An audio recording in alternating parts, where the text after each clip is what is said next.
Bonsoir, monsieur. Ça va? Comme ci, comme ça. If I give you a couple of quotes in English, tell me who do you think these are about? To Cannon, all men are equal. God fights on the side with a better artillery. My enemies are many, my equals are none. Who do you think that is? Well, mate, it could be Wellington, but I suspect it isn't. No. I suspect it might be Very Napoleon. Clever. Yes. Look at that. Yeah, le capitaine, le grand armée, le général, the little corporal. Petit corporal. The Italian geezer. So Napoleon, what do you think of him? Well, he was a bit of a bloke, wasn't he? He was an interesting fella. He was. Wasn't he? What do you mean? In what way? Well, one, he was a military genius. He was an incredible. Oh, no, I think he was. I don't think he did the Battle of Waterloo very well, clearly, but he made some very fundamental mistakes. But he was a bit of an incredible man. Lots of leadership lessons that you can learn from him, which we might be able to tease out as we have a chat about him. Actually, I think. But he was an interesting guy because of when he came into power and how he came into power, how his rise began during those heady days of the French Revolution and all of that sort of stuff. Absolutely. Definitely an interesting geezer. I mean, I thought certain things about him, but they were really altered by a book, I think I talked to you about it, by a Dutchman called Peter Gale, who was interred in a concentration camp in World War II. And do you remember when we talked about Viktor Frankl, Man's Search for Meaning, that the people who survived weren't necessarily the big brawny ones. It's the one who had something in their head to look forward to. And Peter Gale did that. He for some reason, and I don't know why, he decided that when he survived, and he did, he's going to write a book about Napoleon, but not about all the facts. It was going to be how he was seen by the French people at different times up until his time. And the French didn't always like him. No. In fact, he was loathed for long periods in the 19th century. Yeah, absolutely. He had some very early victories, didn't he? So, what was it, 1793 in Toulon?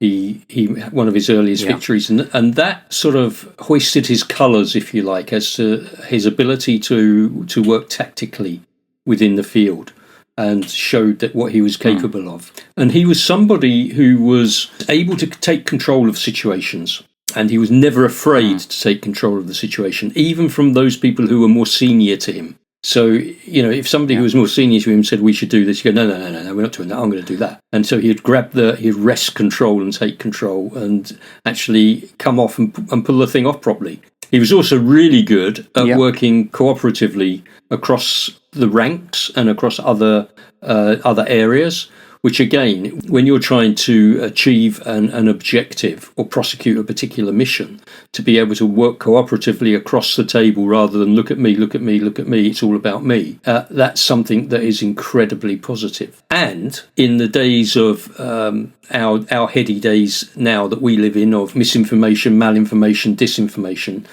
he was really good at controlling the narrative. Yes, he was. Well, he actually wrote most of the narrative when he was in power. Yeah.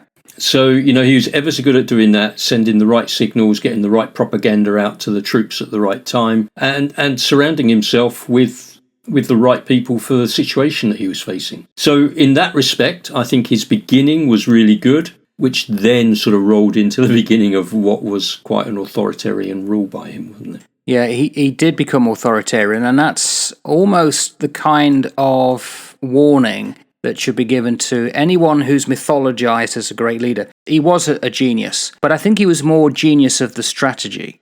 I mean, because he lost some notable battles, especially when he overextended himself. Borodino, for one, was potentially one. Although he got to Moscow, I mean, he lost most of his men and ended up having to do the Grand Retreat. Waterloo, of course. So, we think of him of Austerlitz and all the great big victories, and especially when he came onto the stage at Toulon. They far outweigh the amount of losses because he won so much, but he lost key battles at certain times. Absolutely did. I mean, out of 60 battles that he fought, he won 46 of them.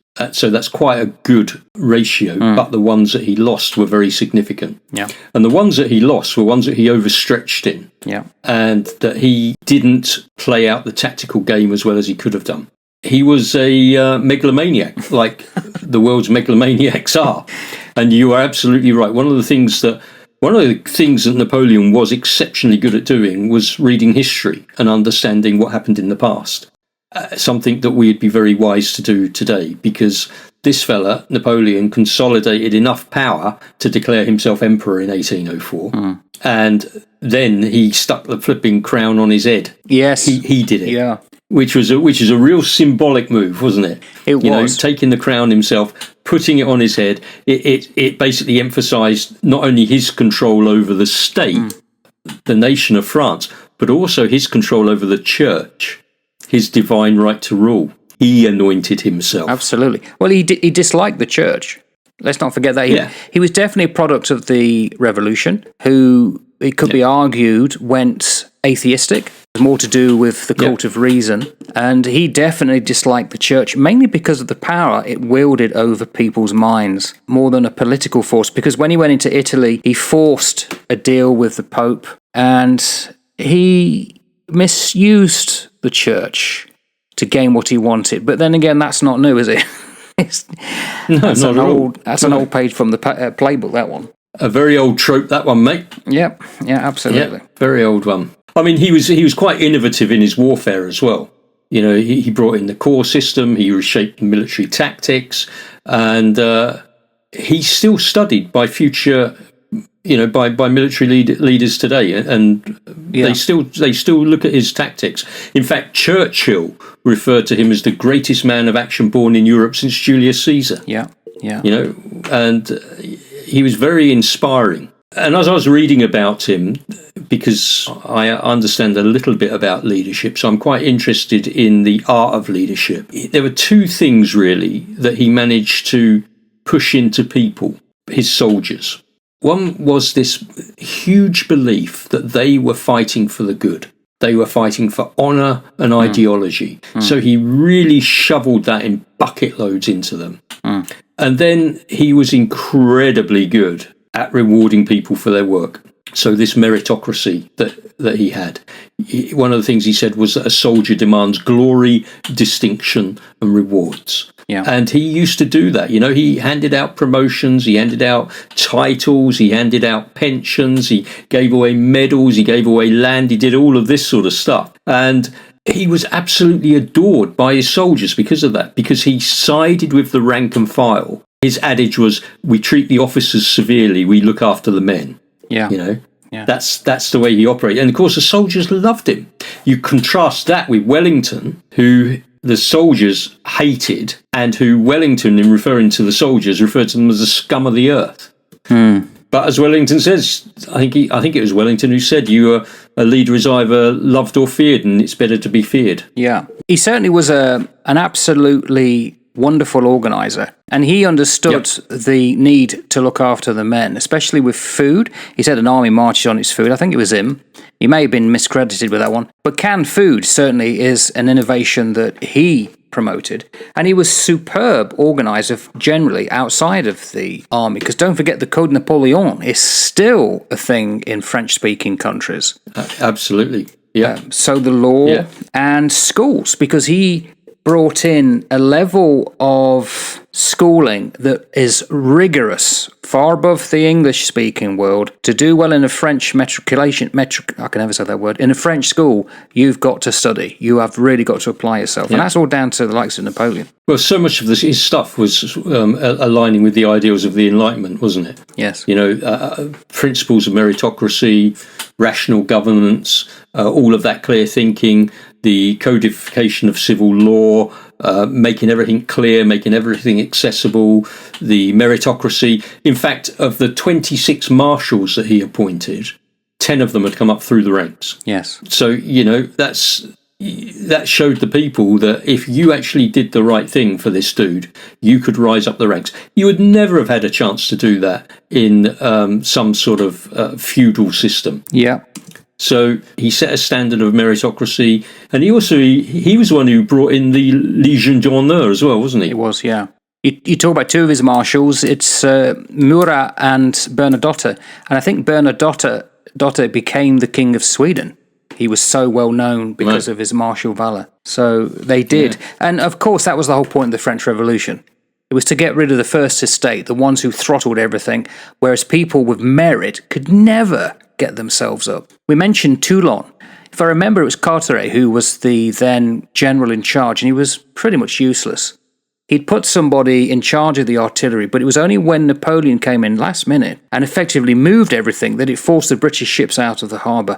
That was purely down to him, and it got him noticed. Now, could you imagine that today, where someone of a lower rank would come in and leave with a far better cachet than anybody else? I don't think that would happen. No, well, that's right. Well, he wasn't a man who was frightened to take control. One of the things I didn't know about him, as I was doing a little bit of reading on him, was his exile to Elba. Yes, I didn't realise that he'd been kicked out the first time. Yeah, I didn't realise that after all of those defeats that he suffered, that he abdicated and was exiled. And that was sort of April 1814.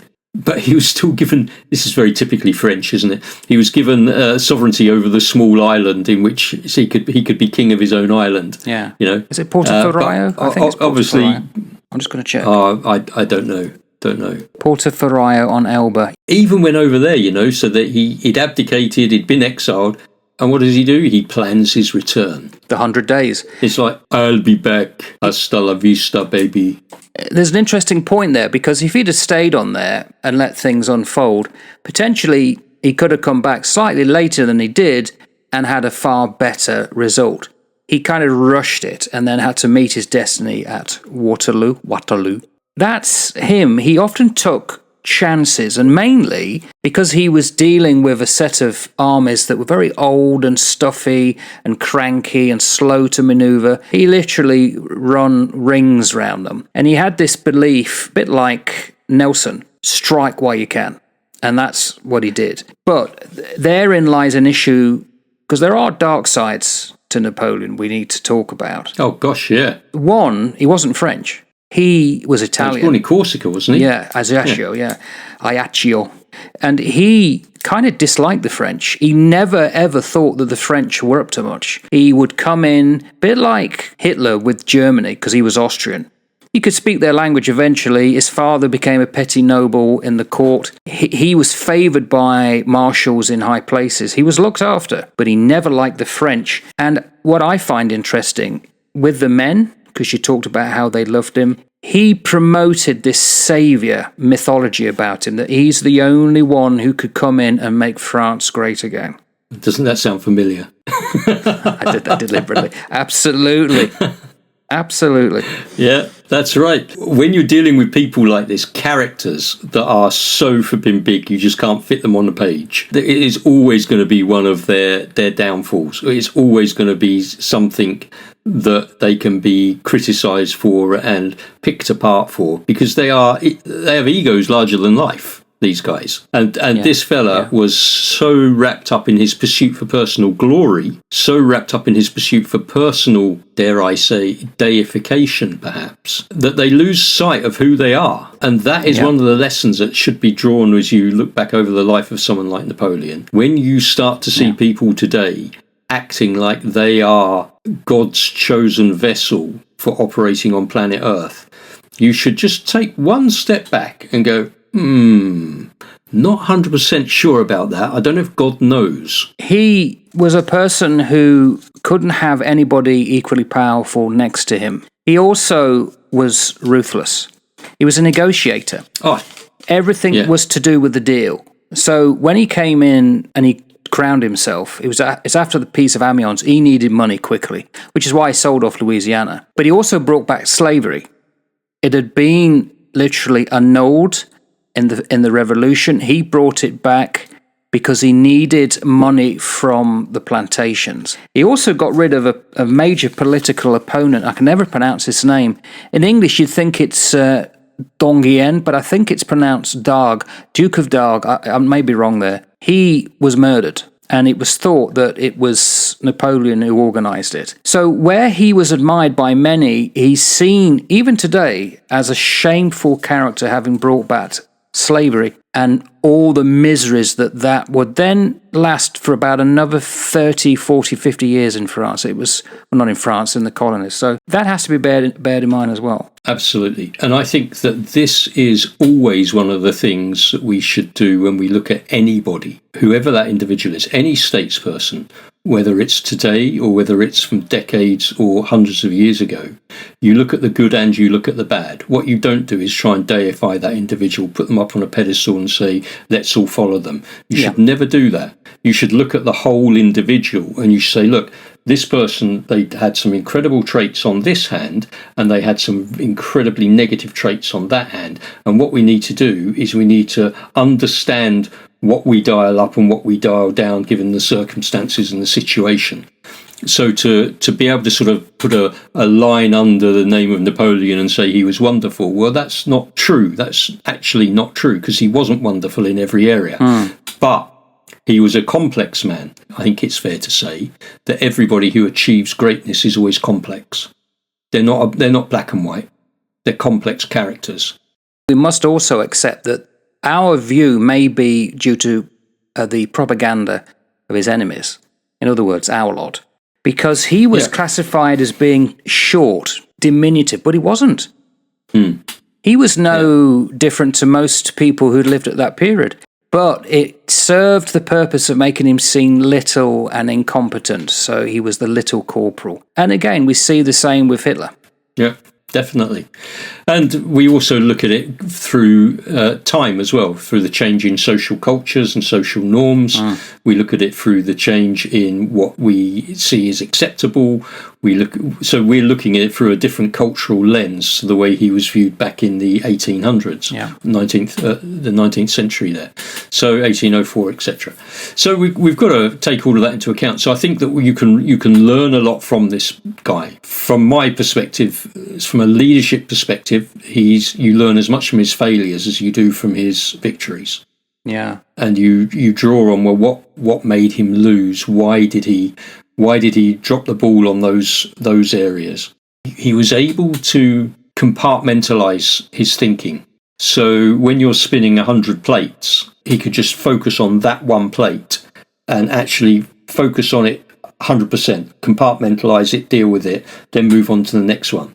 So he'd have all these things spinning, but he could bring his attention 100% to this one that he needed to focus on at that time.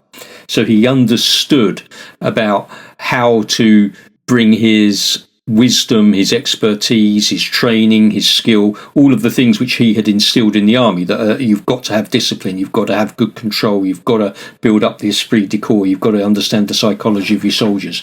And he's able to bring all of that into his thinking. So which from a leadership perspective is incredibly important because leaders have to make decisions. And he also could see good potential in other people. There's the famous case of Junot, who he met. I think Junot was just an artillery officer of no real standing. Napoleon was touring around and he saw this guy, I think he was Blondet Junot, just leaning nonchalantly against a wall, and he got talking to him and he liked the cut of his jib, so to say. And he made him quickly go up the ranks because he was prepared to speak to power, and that's what Napoleon liked, so long as you didn't criticize him. Because we also need to understand that Napoleon was very paranoid. He would often dress up incognito and go into the streets or theatres, hoping to see or hear people talking about Napoleon, what they thought of him. That was quite common. He said he would hide his identity to find out if he was liked. I think when you're in high places and you have set yourself up to be the man or woman, and you are the one in sole charge, it must be very lonely. I think it must be a hellish job. I don't know why anybody would want it. I really don't. Why you would want to be that one person who everybody is focused on, who either loves you or loathes you, why you'd want to be that individual. Because you know that if you put yourself in that position, there is going to be somebody that's going to have a pop at you, and somebody will one day get lucky and you will be removed from your high position. I just don't understand why people would want to do it. But, you know, that's the way that he was wired, wasn't it? He had that ego that goes with megalomania. He had that sort of characteristics, and say we see them on the world stage, don't we, at various times? Yeah, he did have that. But I've also got to think, was he the last emperor, who actually went to battle for his nation? The British didn't at that time.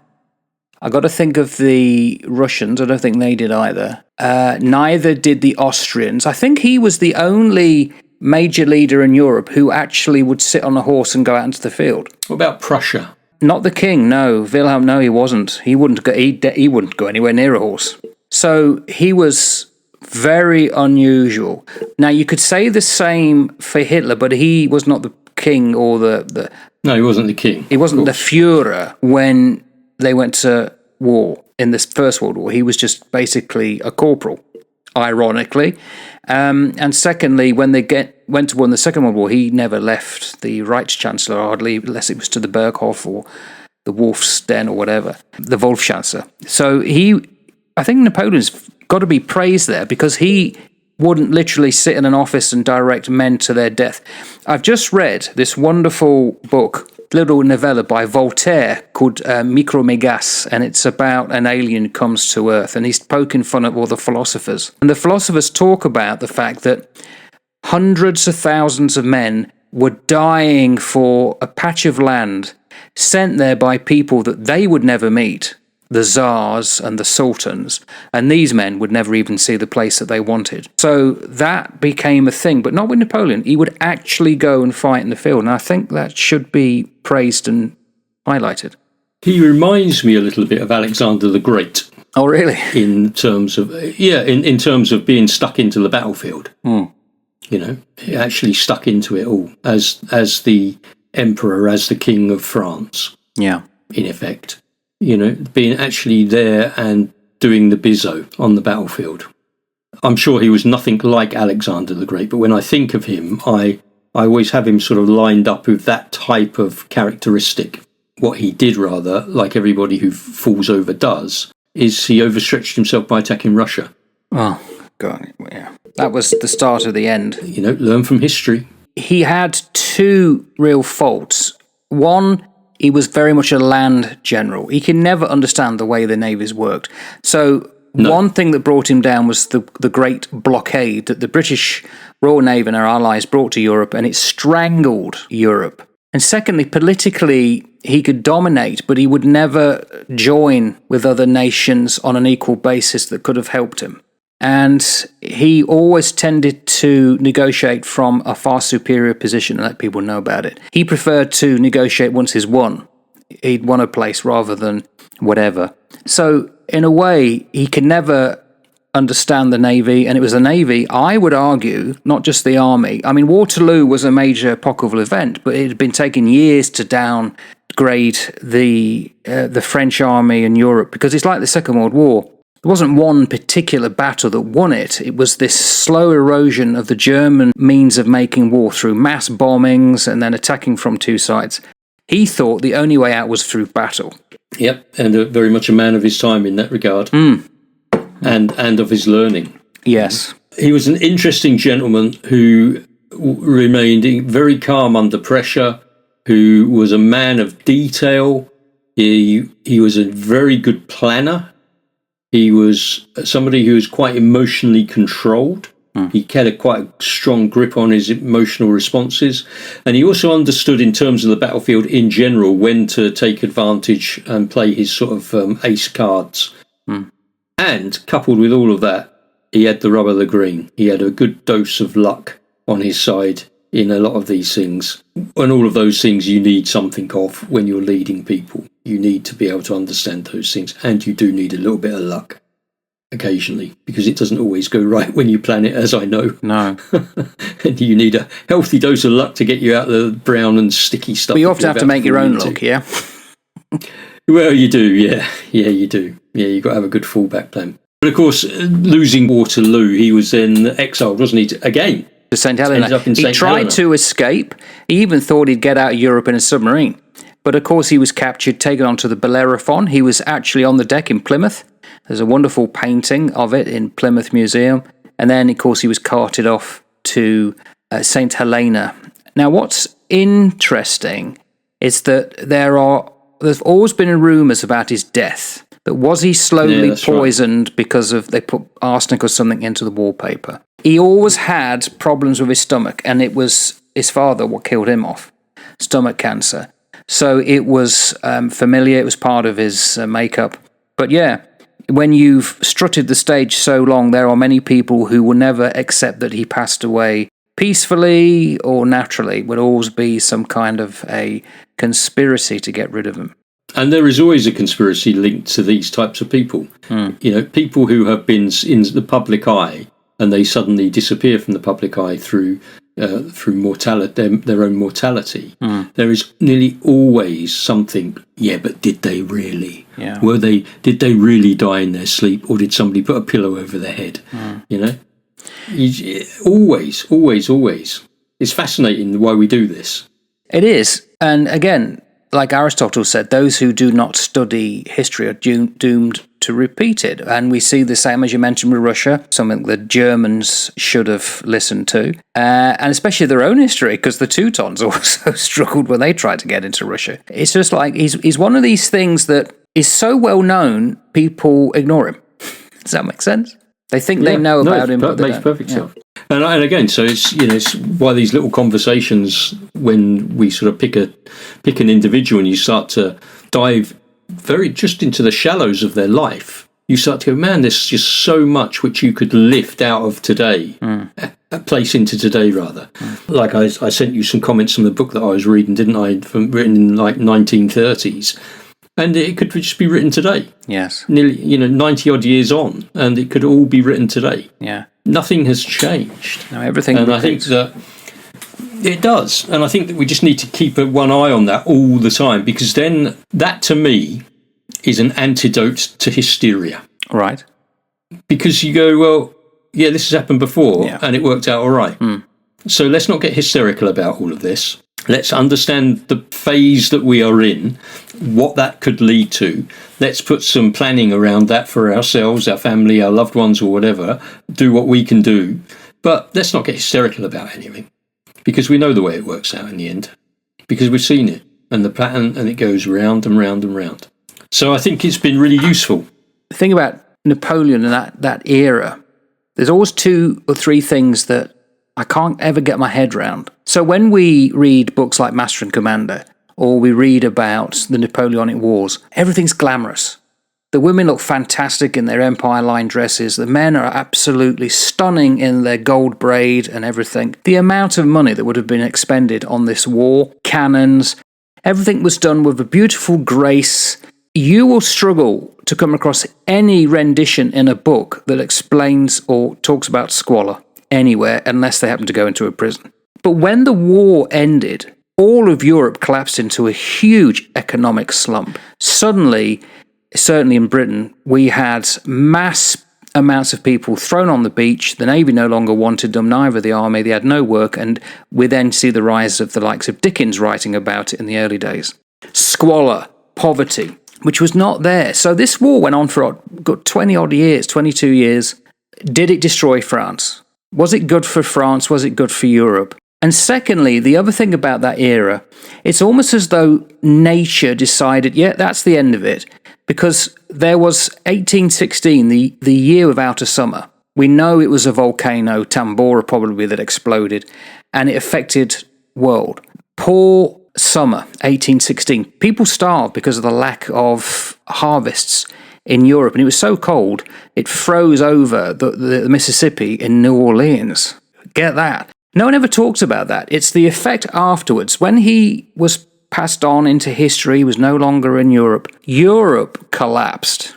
So it went on too long, yet we had this glorious account of battles and wars that all the armchair generals talk about and never stop talking about. But what's always missed is the cost to human lives, and especially those people who lived in the places that really struggled under the tyranny, and it was a tyranny, of Napoleon. Yeah, and I would say that outcome is not unique to Napoleon. That outcome is absolutely consistent with every war. Yeah.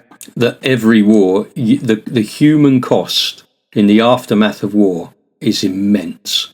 The physical cost, the psychological cost, the mental cost, the financial cost in terms of having to rebuild and do all of those other things and to bring stability back. Everything is traumatized by war, and anybody who glories in war, one, has never been involved in it, Yeah. or has played too many video games of it. Yeah. Because there is no glory in it. It is tragic, and the human cost is immense, and the aftermath is ongoing and enduring for many people. So, yeah, I think, that's one of the things that he and other war leaders would likely be criticised for. He was an authoritarian. He should be criticised for that. The human cost of the war that he was involved in should be criticised for that. The pursuit of his own personal glory and deification, he should be criticised for that. So those are part of his legacy, an enduring legacy. However, on the other side of the coin, some of his military achievements were absolutely brilliant. Some of his administrative reforms they certainly modernised France, and they had their influence across other parts of Europe as well. In that regard, he brought some benefit into France, I guess, and other nations. But at what cost? Well, I'm just going to say, and it's interesting, I hadn't thought about this until I heard you speaking. So we see Napoleon, the negatives as we put out, and the positives are still with us.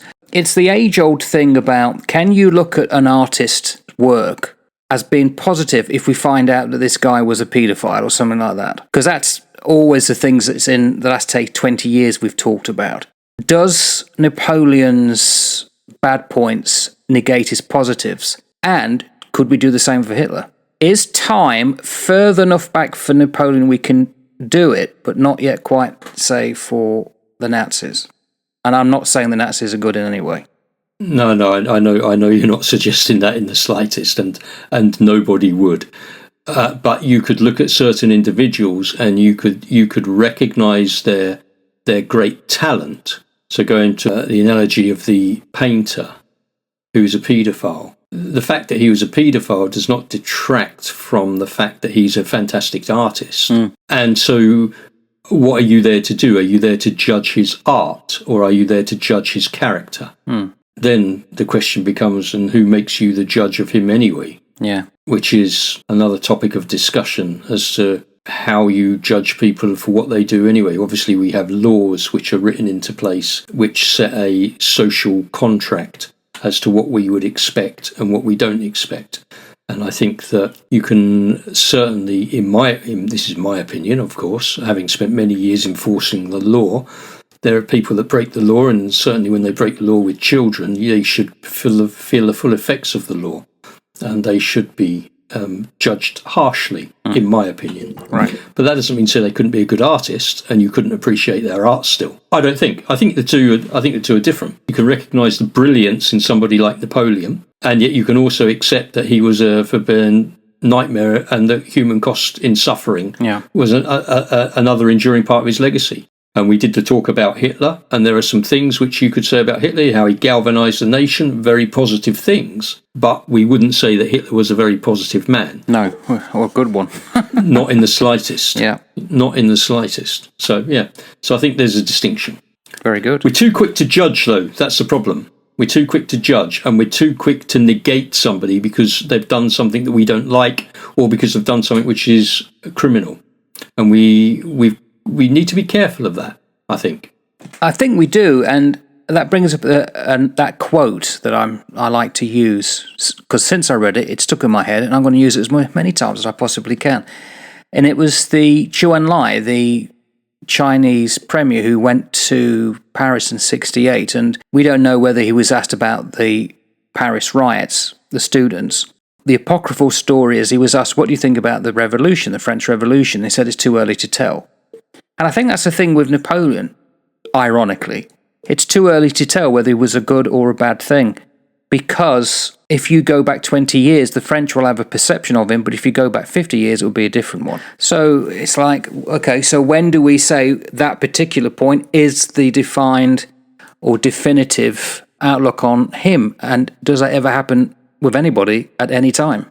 Yeah, I think if we edge towards glorification of individuals from the past, that's where we have the problem. We've got to be able to look at these people with certainly with interest, but not with adoration. Look back and read on these lives with interest, but don't adore them. Yeah. Because that's when you fall into the trap then of resurrecting some of their madness. And we see that in far right politics, we see it in far left politics. You know, you just resurrect the madness of these people. And that's not very sensible. Very good. Look back with interest, but not adoration. Well, I think that's it then. We've covered Napoleon. Oh, we sorted Napoleon out, that little Frenchman. Yeah. Sorted him out, mate. Yeah. It'd be interesting to have come over for dinner. I'm not sure whether I'd like him or not, but it'd be interesting. You don't like many people, Mark. I don't like you. You know that's not true. I know. No, I like people. I'd be fascinated to know what he really was like. Of course. And that's always the way with people from the past, right, that you read about, because if they're the victors, they write their own history anyway. Yeah. And what are these people like? What were they really like? What were they like? I can say one thing about him. I know what he'd smell like, because he absolutely was obsessed with cologne. And you don't mean the town? No, but originally he came from Cologne. All right. Take care, mate. Catch you later, mate. All right, bye. Ta-ra, buddy. Bye.